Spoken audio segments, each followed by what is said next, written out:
ರಾಯಚೂರು ಜಿಲ್ಲೆಯ ದೇವದುರ್ಗ ತಿಂತಣಿ ಬ್ರಿಡ್ಜ್ ಕಾಗಿನೆಲೆ ಕನಕ ಗುರುಪೀಠದ ಸಿದ್ದರಾಮಾನಂದ ಸ್ವಾಮೀಜಿಗಳು ವಿಧಿವಶರಾಗಿದ್ದಾರೆ. ಇಂದು ಬೆಳಗಿನ ಜಾವ 3:30 ವೇಳೆ ಹೃದಯ ಸ್ತಂಭನದಿಂದ ಅಸ್ತಂಗತರಾಗಿದ್ದಾರೆ.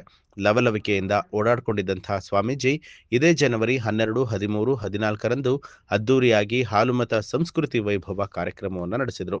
ಹಾಲುಮತ ಸಾಹಿತ್ಯ ಸಮ್ಮೇಳನ ಹಾಗೂ ಹಾಲುಮತ ಪೂಜಾರಿಗಳ ಶಿಬಿರ ಅದ್ದೂರಿಯಾಗಿ ನಡೆದಿತ್ತು.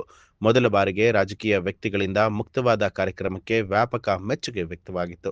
ಕಳೆದ ಒಂದು ವಾರದಿಂದ ಸರಿಯಾಗಿ ಊಟ ನಿದ್ದೆ ಮಾಡದೆ ಕಾರ್ಯಕ್ರಮದಲ್ಲಿ ಭಾಗಿಯಾಗಿದ್ದರಿಂದ ಬುಧವಾರ ರಾತ್ರಿ ಲೋ ಬಿಪಿಯಿಂದ ಸ್ವಾಮೀಜಿಗಳು ಬಳಲ್ತಾ ಇದ್ರು. ಕೂಡಲೇ ಅವರನ್ನ ಲಿಂಗಸಗೂರು ಖಾಸಗಿ ಆಸ್ಪತ್ರೆಗೆ ರವಾನೆ ಮಾಡಲಾಗಿತ್ತು. ಆದರೆ ಚಿಕಿತ್ಸೆ ಫಲಕಾರಿಯಾಗದೆ ಇಂದು ಮುಂಜಾನೆ ವಿಧಿವಶರಾಗಿದ್ದಾರೆ.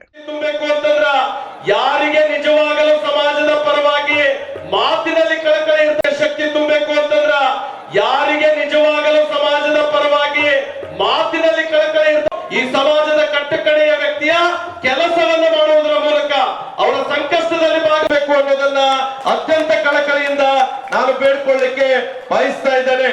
ಪರಂ ಪೂಜ್ಯ ಅಪ್ಪ ಅವರು ಬೇಕು ಅನ್ನೋದನ್ನ. ನ್ಯೂಸ್ ಅಲರ್ಟ್ ನಿಮ್ಮಿಂದ ನಿಮಗಾಗಿ.